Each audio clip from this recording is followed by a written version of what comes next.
You do the clock thing too? I got anxiety. Okay, welcome to our episode on anxiety. This is, I guess, our second episode. Um, we're going to talk about anxiety. There's your intro. I am anxious. I'll start with the most abstract start possible. I think anxiety at its core is an overestimation of how much control you have in the outcome of your life. So I think that if you wanted no anxiety, you would have to perfectly understand what is within your control, what is outside your control, and live in accordance with that reality. I agree. So on the most fundamental level, what that looks like is when you're on a plane and there's turbulence and you squeeze the sides of the chair, that is one illustration of you not understanding the level of control you have. That on the most physical level, you trying to manipulate your environment because you're feeling in danger when you have absolutely no say in what happens. That is, it's so fundamental that you don't even realize you're doing it sometimes. But what if like the seat has like some kind of special? No, you're right. I also think the biggest myth for people with anxiety is that if I am aware of the worst case scenario, then I am going to feel less anxiety in the long run. Or if I can control more, then I'll be more safe in the long run. When in reality, just like you said, it's an overestimation of how much control can actually lead to peace in your life. Because the more that you get evidence that you controlling reality leads to positive outcomes, the greater the criteria of your awareness becomes for the sake of safety.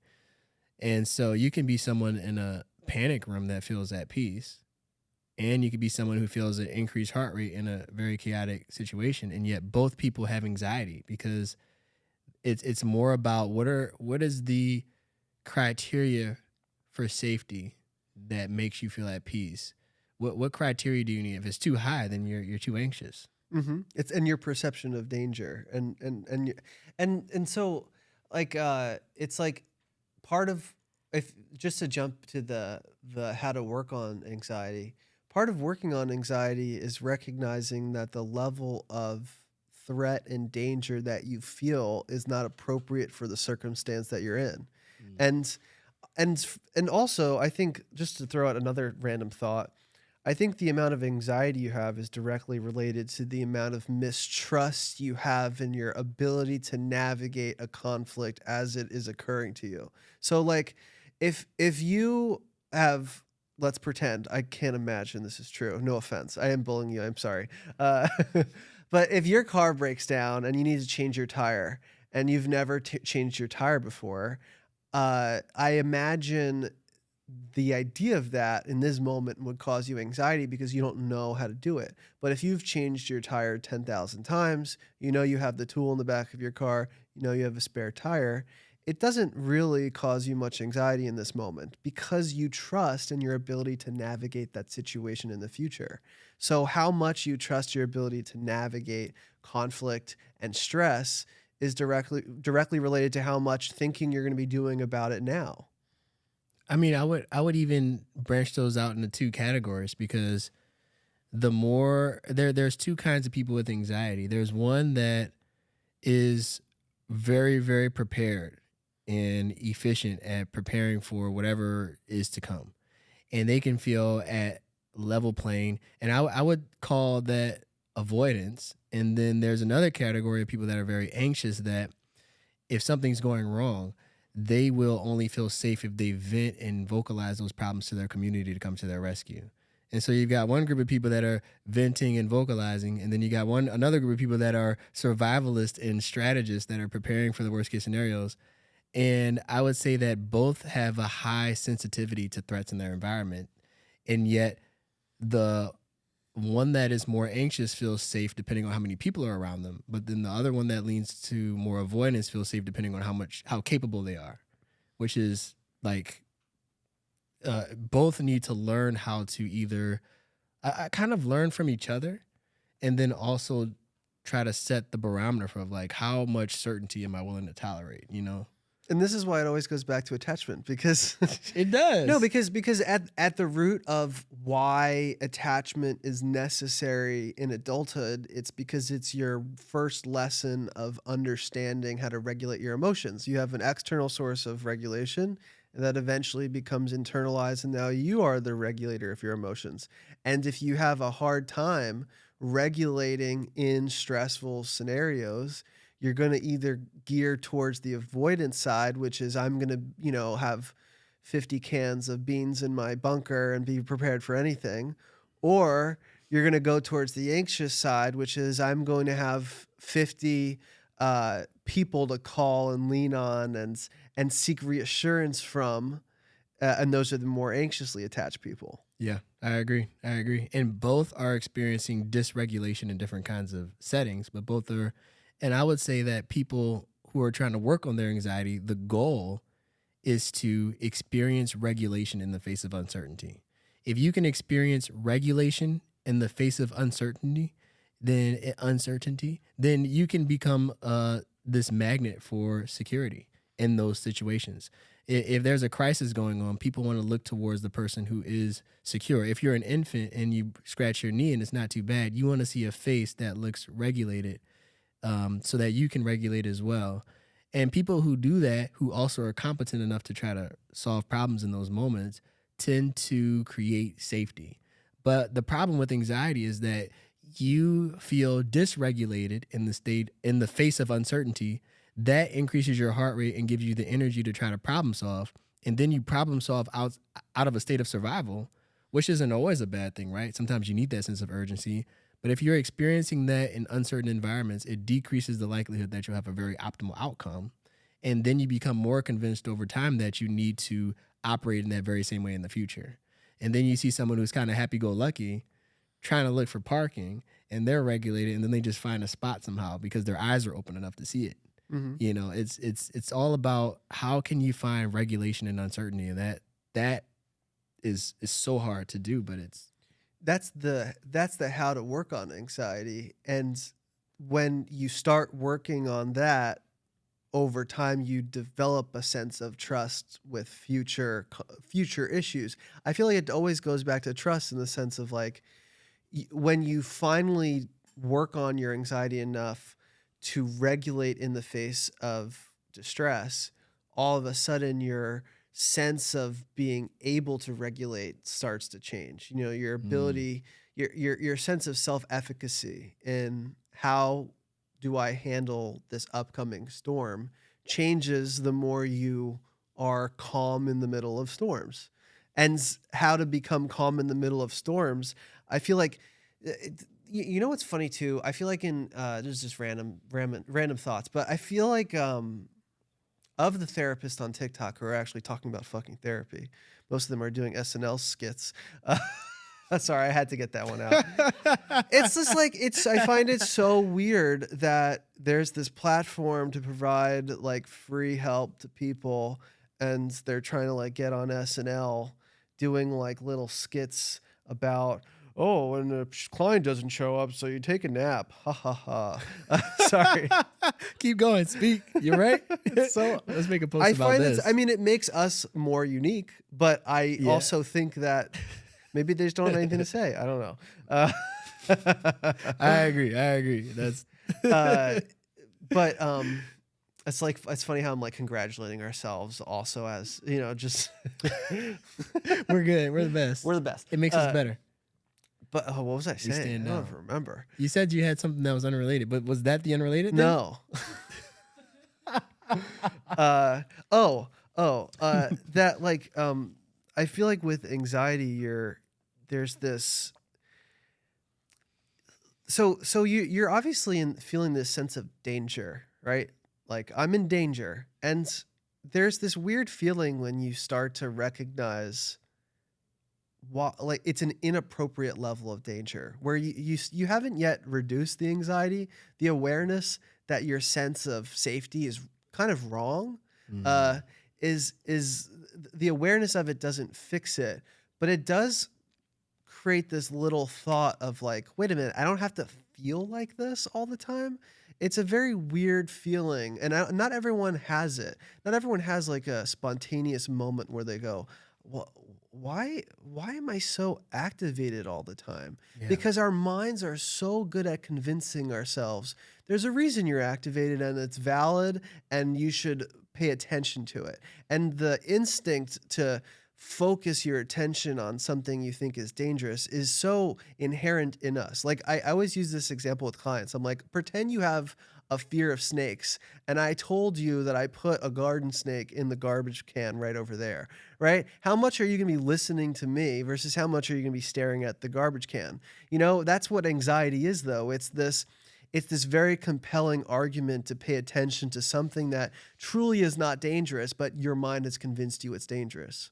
That's so beautifully said. And I think about that too. Anytime I'm working with anxiety, the antidote to anxiety is to allow good things to happen to you outside of your awareness or control. If good things come to you within your awareness and control, oh, I picked the perfect place to get coffee, I picked the perfect place to go, your awareness is now dictating the good things coming to you. And so now you have to use vigilance, looking left and right, versus being able to look down and just naturally good things coming to you. So if you are constantly vigilant, then now your heart rate's increasing and you can't pay attention to what's happening. And anything good that comes your way is as a result of your own script. There's nothing good happening to you that was by the power of this environment that you didn't have to control in some way. And so I would say any people who are working on anxiety, like go somewhere without a plan, go off script for a bit, allow God to somehow influence your life in a way that you didn't expect. Because the most dopamine you can get out of life is when you have a surprise birthday party that you didn't know about. If you know about every single one of your birthdays, then something's wrong, you know? You don't feel the goodwill of humanity in your life. Now, if you're actually in a dangerous environment, like please make sure that you're aware of every single detail if you're at war. But if you're in a safe environment and you're closing off that possibility, it's likely that you're part of the reason you have anxiety, because people don't have the opportunity to surprise you with anything because you've planned 8 steps ahead of them as well. I'm so glad you said that, because this is actually the second thing I really was thinking of.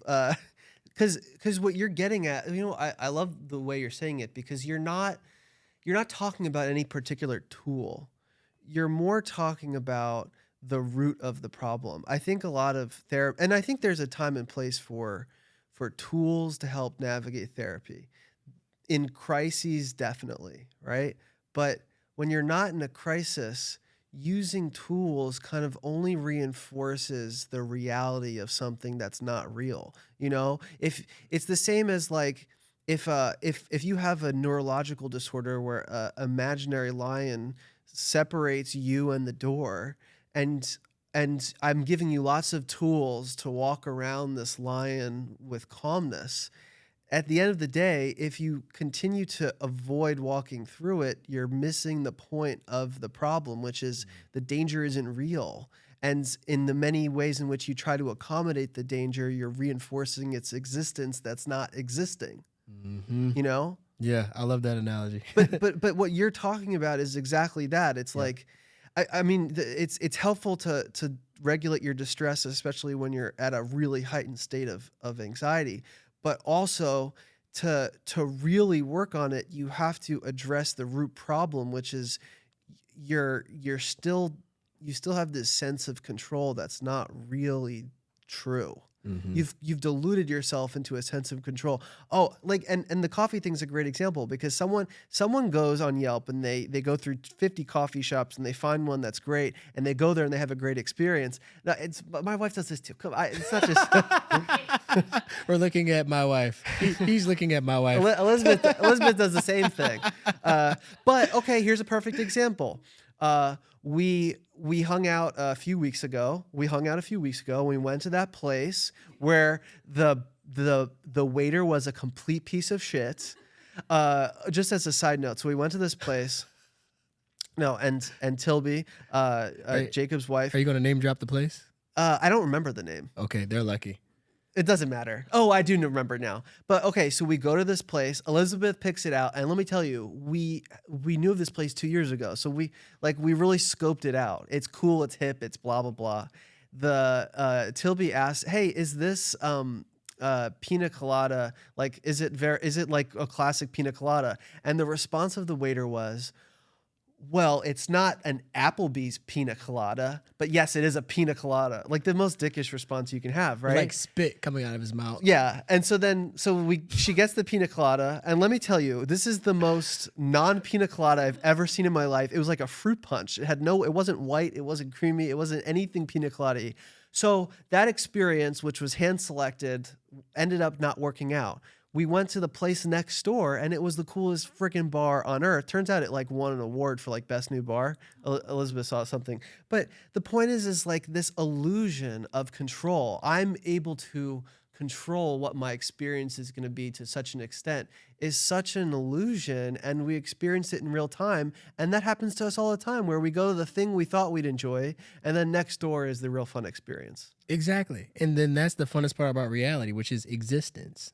And then if you spend more time planning stuff out, then you're going to spend too much time in the world of reflection. And then the small pocket of reality you're going to exist in might be this really uptight space. And I mean, I think that's part of the reason why if you go into like a really, really nice person's house that looks like perfect to the point where it's just pristine, it doesn't look like it's been lived in at all, you feel a little actually off-put. You feel like, wait, am I going to be trapped here? Right? Like it's not just because you've watched bad Netflix shows about being kidnapped. It's also because it doesn't look like you deserve to play there, you know?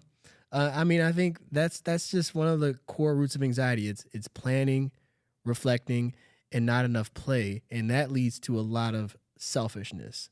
Like people with anxiety can be the most selfless people in the short run, but the most selfish people in the long run. Because you keep score, you keep track. You're thinking, how can I make sure that I'm not inconveniencing other people? How do I make sure I'm not breaking social norms? You're thinking about everybody else but yourself.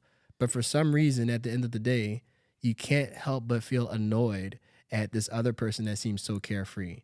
You can't help but feel annoyed when you think about being generous because I got to pinch my pennies because I'm worried about losing things. And the people who are the most generous and kind are the people that you think are the most selfish. Because they're actually living life, they're not thinking, so they're getting so much more reward from their environment. And those carefree people that you think are inconveniencing people around you actually have this heart of gold that allows them to just freely give. Like, I wasn't even thinking about the bill, like who's covering it or not. And that can just be so endearing, but I think you just have to realize that with anxiety. Your goal for being selfless is actually making you selfish in the long run. So be selfish, at least your idea of what selfish looks like, so that you can keep your gift of awareness, but then also feel this ability to just be and to make you naturally generous like other people. Exactly. Like stand in the way of someone, stand in a path that is in between a bunch of people walking, be in someone's way and be happy with your life. Like, but if, and I think the selfish thing is interesting because I feel like anxious people over time, they delude themselves into this sense of I can control the outcomes of my experiences and I will plan my way into good experiences and plan my way out of bad experiences. They develop this like kind of magic, like kind of wizard, like they think they're kind of like they become alchemists. Like I know how to make things manifest, you know, I will create the sickest party with the coolest vibes. And ultimately they become kind of these control freaks who in groups of friends become the friend where you're just like, just let them pick where we eat because I don't want to have to deal with them not enjoying where I pick. You know what I mean? Exactly. Yeah, I know exactly what you mean. Then they can't even regulate and have fun. And the other person that's laid back is just kind of chilling and having fun. So I think in a lot of ways, if you want to look at, so like on lower levels, planning things does lead to more positive experiences. Like if I planned ahead and we picked going to a restaurant that had good reviews, the chances of us having a better experience is higher. But it's the extent to which you let that dominate your life, the intensity within which you live in that framework, that people become addicted to that sense of partial control and then try to gain the whole pie and kind of fall flat on their face doing it. Yeah, and I also thought about this when you said dominance, right? Like it's like the dominance of your experience being the most important thing, that you forget about everybody around you. Because you can be I feel like I'm just bashing people with anxiety right now, but like you can be a kind person with anxiety, but you treat the people around you as sort of mediocre, and you go on to treat whatever you're afraid of with the most respect. Like with anxiety, you treat the threats that you're most afraid of with the most respect, and then you use whatever resources you have left for your community. So you can go home from a long day of work where you're so afraid of your boss that you do everything for them because you're afraid of negative consequences, this dominance, and then you get back home to your wife who loves you and is ready to, they're no threat to you because you know that they're this consistent source of support. And then you have just these leftover breadcrumbs for them in terms of your regulation. And so it's really unfair what you do to people with anxiety. And if you're dealing with real threats out there, of course, right? But it's really important to get that figured out because you want to make sure you're not giving the whole steak to your boss that you're afraid of, and you're not leaving breadcrumbs for the people that are there for you and trying to support you. Similarly, I think, oh man, I had so many thoughts and I think I lost all of them. But yeah, that's a very good point. Like, it made me think of this TikTok of, it was like when mom has flight anxiety, so we have to take a 20-hour train for what would have been a 3-hour flight. Like it's not the anxiety, the extent to which it dominates the people around you can become so debilitating and frustrating that, like you said, you just give so much power to something that doesn't deserve it and also has such an impact on the people around you. Exactly. Like you're almost bowing down to like this thing, and you're sacrificing because you're like, whatever this force is has authority over me. And so not only do I have to sort of deal with this, but the people that are closest to me. And I think in a similar note, like someone with anxiety, I sometimes ask clients, like, with anxiety, I'm like, if you could choose between having anxiety the rest of your life or depression the rest of your life, which would you choose? And I think a majority of them mostly pick, I'd rather have anxiety. And I think it's because in some ways an anxious person is a little addicted to being anxious too. The sense of calm is quite uncomfortable for someone who's anxious, and oftentimes the sense of calm is quickly replaced by I think anxious people generally are anxious because they know that if they were to look at a situation with clarity, they would start to feel depressed. It's like, wait, you're saying that I can't control if my boss is mad at me, and that whether I go left or right, they're probably going to express frustration with me. That makes me feel helpless. That makes me feel out of control. And it's probably going to make you feel depressed too, because you feel like there's nothing you can do to improve your situation. I mean, that's not necessarily true. But the point I'm trying to make is, I think oftentimes someone who's anxious knows that, I mean, ultimately, anxiety and depression is two ways of navigating this sense of, I don't have full control over my life. Like, it's a poor way of navigating it. Accepting it would be much better. But if I can't accept that I don't have complete control over my life, I'm either going to lean towards anxiety or depression. Someone who leads toward anxiety leans toward it because they feel like it's the better option.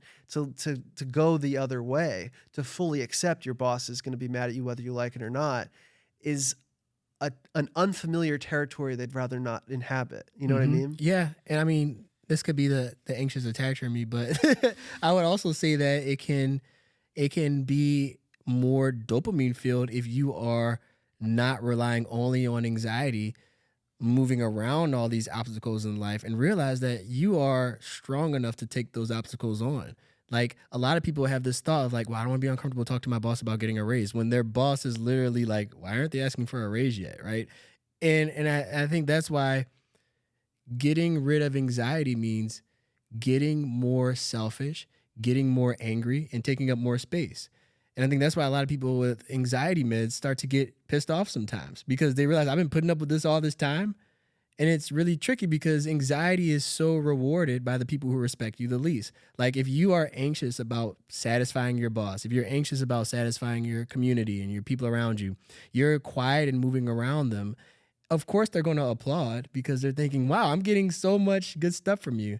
So a lot of people, as they decrease anxiety, it's this acceptance of how hedonistic and selfish you can be as a person in a good way. So take up more space, because now people are going to have to walk around you, and you and your family don't have to walk around all the other authorities in the world.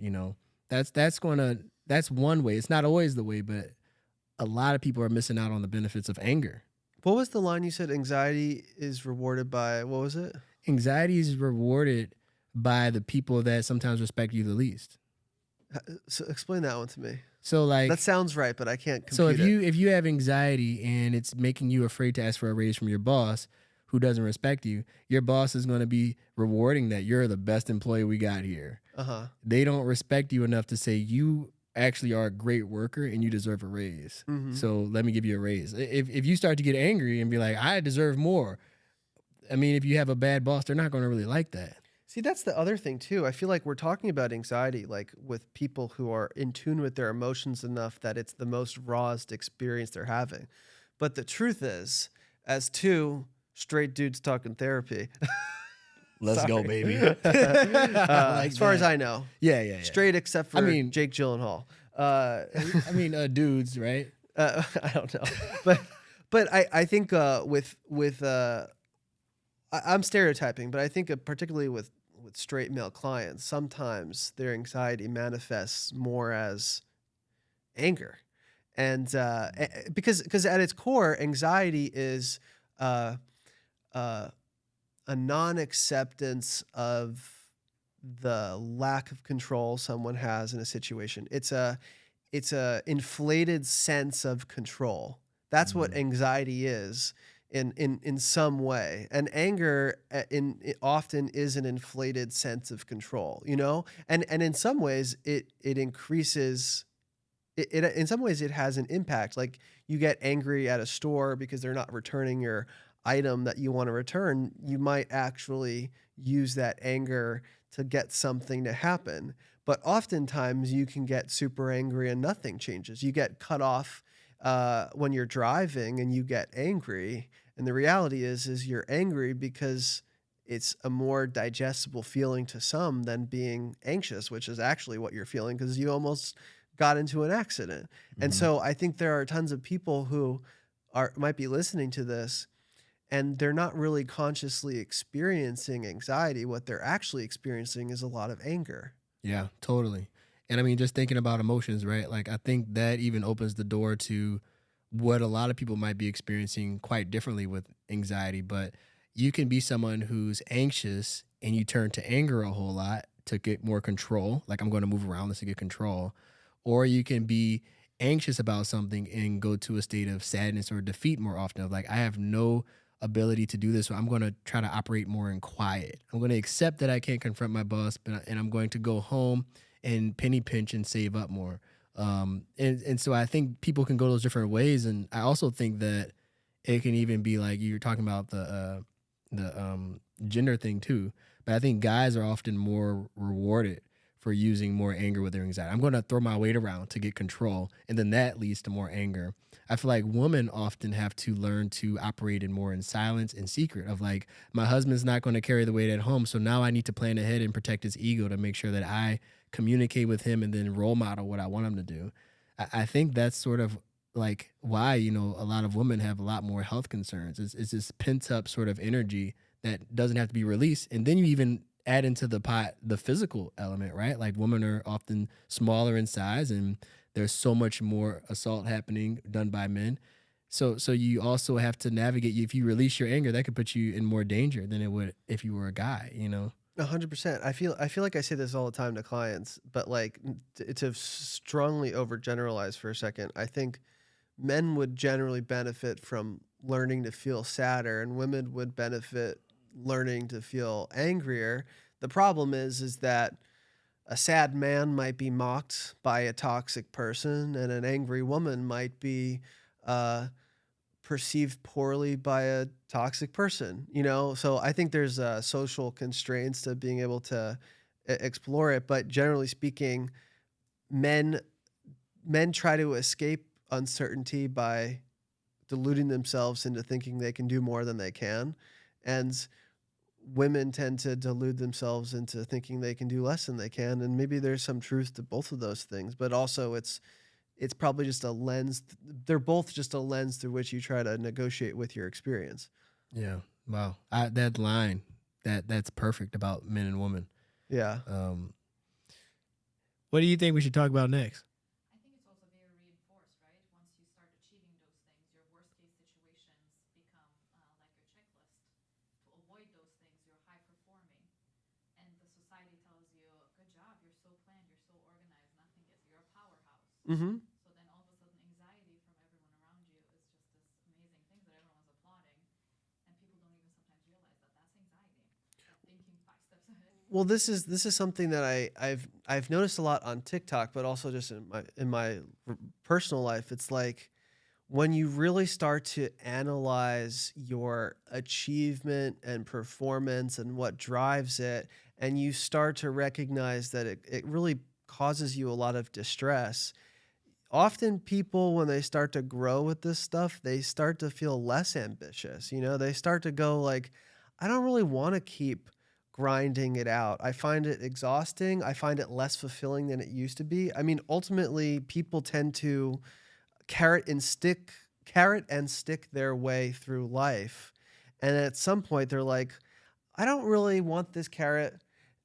And I'm tired of holding up the stick, and now I just want to rest. Yeah, and then you're embraced by your community. Yeah. like that's such a good point too, because nobody likes urgency. Like if you are urgent to get something in front of you and you're at home and you're with your husband, that urgency is going to be just the most dopamine deprived environment that you could be in. And so a lot of people that are with people that they care about, they're urgently trying to reach something or urgently trying to get something. But the moment that you turn off urgency and you're just existing, that's when you're the most magnetic. And that's why people usually accidentally fall into fame. And that's why people that are more passionate about something can, like me and you are right now about this podcast, why people I think also are interested. It's like we're not trying to check a box, and we're not urgently trying to like do something. No. And the more that you're like urgently trying to like reach something, the more you're in a state of fight or flight. And we all got mirror neurons. But if you're like excited and just doing something not because you're trying to be like, I got to prove something to the world, like that's the moment that people are going to start realizing that you have something to offer. You're not fighting to get something, but you're fighting to give something when you're looking for meaning. It's definitely giving versus getting. Like there's a famous podcaster, Bobby Altoff, and she just like announced that she's canceling her podcast or whatever. But she even admitted, she was like, I don't really particularly, I'm really just trying to become famous and make money. And because of that, she was kind of like this one trick deadpan pony that didn't really say anything or show. And I think like when someone is passionate about something, it's palpable. And when someone's not passionate about something, I mean, I personally think Mel Robbins is like, I'm not a fan of hers. And I think she's a bit of a boomer snake oil salesman pretending to be, and anyway, sorry. Just talking shit about, but the let them theory, or what is that even? You're just describing acceptance with less words. But this is another random thought, but living in San Diego, I found, I mean, just understand also where I come from New York. I was living in New York City for 5-6 years. It shows. Living in San Diego has been pretty healing for me with that sense of urgency, because when you're in New York, if you're standing in place for more than 3 seconds, someone's like, get the fuck out of the way, right? But in San Diego, there's such a relaxed vibe that sense of urgency. Like I said earlier, like the contrast of how you feel versus what your environment is demanding of you really illustrates if your anxiety is appropriate. And in New York, it is appropriate. I mean, I was in Massachusetts at this very peaceful pond, a famous pond called Walden Pond, where Henry David Thoreau wrote books and stuff. And this woman, this Bostonian angry woman, I was like standing in the path for more than a millisecond. She said, "What country are you even from?" I swear to God, I was she like, asked your nationality. I was like, I guess not this one. I'm going to go home. But it was a week-long trip, then I came back to San Diego and I was like, oh my God, like this is why I'm like this, because there is a need for it in some environments, and being in this one and everyone's a little more relaxed, like, hey, take your time. You start to question the urgency that drives your life, and then you start to relax a little bit. So sometimes the anxiety you feel is a reflection of the environment that you're in. And I would suggest, if it's not enjoyable to you, or maybe you find it to be exhausting, challenge or question if that environment is something you want to stay in. Yeah. I mean, there's cultural differences in different places, but there's also actual like biomarkers of your stress levels.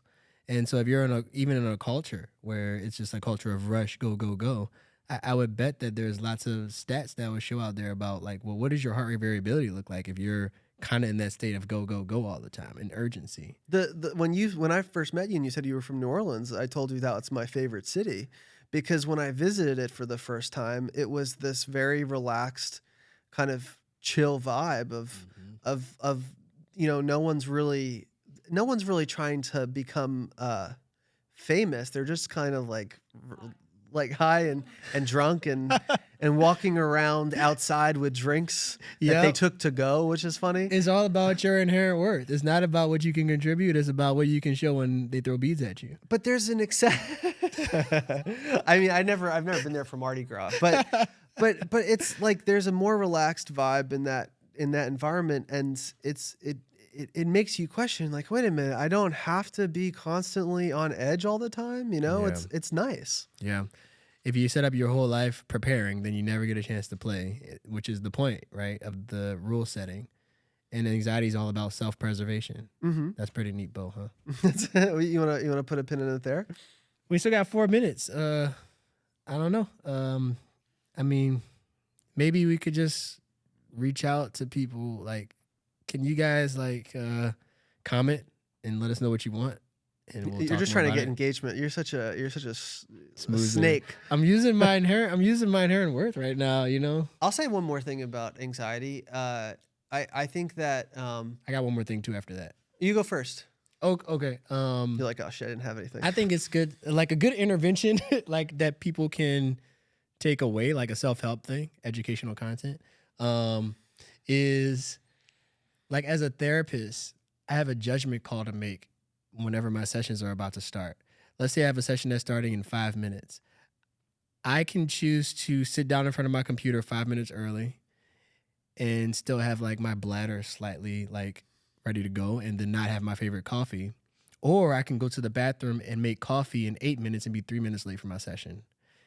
I always will choose the bathroom and coffee because I'd rather be in a state of regulation and joy than be in a state of constricted like pee and stress with a client. So you're going to get a much better 57 minutes with me as I'm enjoying my coffee with you, because you're going to get those mirror neurons, rather than the version of me that's holding it back and feeling like I have to sacrifice for the safety of the world. It's actually more selfless to be selfish in that way, because now my clients have a much better 57 minutes. And so if you can practice those hedonistic like things, you're going to realize that you're actually not taking from people, you're giving more. Some people will judge you because they don't get it. Like, how could you be late for this meeting? I'm never late for my own meetings. That's how you practice getting rid of anxiety. You challenge. I mean, I feel like what you're getting at too is like, are you done with your thought? Because Yep. I feel like what you're saying too is like with anxiety, there will always be this sense of urgency. And if you want to work on the sense of urgency, work on it by acting like someone who doesn't feel like there's a boulder coming at them constantly. You want to reduce your anxiety, act like someone who feels like there is time. And in the beginning, you're not going to feel good. I feel like this concept of like, I'll only be able to work on my anxiety when I'm feeling less anxious. It's like, no, you're going to feel more anxious. That's the point. That's the double bind that anxiety keeps you in, and that's also the way out. If you are constantly coming to session worried about how you have a job that might be emailing you, and during the session, for the first couple of weeks or months, yeah, your mind's going to be half preoccupied with this sense of, does someone need me? But if you keep coming and you keep acting like someone who has the time to dedicate an hour to your mental health, by the second or third month, you're not going to even be thinking about work because you've basically told your mind, I'm not going to let you hold me emotionally hostage. I'm going to be the one that decides what behavior is most important. And you kind of reverse engineer a sense of safety by acting like someone who is safe. You know what I mean? I do. I use that analogy with the boulder all the time because it's a good example of how your physical body will react to a stressor and mentally. Because like if there's a substance like flying towards you, and with anxiety, what it does is it makes you clench up, tighten your hands, close your eyes, and that boulder comes, at least your body is tight enough to at least reduce some of the impact. But that robs you from ever opening your eyes and seeing that, wait a minute, that boulder I saw as a boulder was $1 million. And it allows you to reach out and grab it. And so with anxiety, you're just always bracing for something, and it makes you miss out on the good stuff because your eyes are closed. You're living life with your eyes closed in your basement when there might be like a group of people ready to celebrate you outside, you know? It's incredibly limiting. And that's the tragedy of anxiety is someone can spend their whole life not realizing how many missed opportunities and life experiences they could have had. But on that very positive note, let's switch gears. And, We're doomed. Well, you can't improve anxiety. That's the point. You're doomed. If you fast forwarded to the last 15 seconds of this episode, you're very confused. Thank you for tuning in. Please subscribe. Join our Patreon if you want to see stuff that only is exclusive on Patreon, and we release videos and episodes early there too. Don't be anxious. Join the Patreon. All right. What's the next one on? Perfection.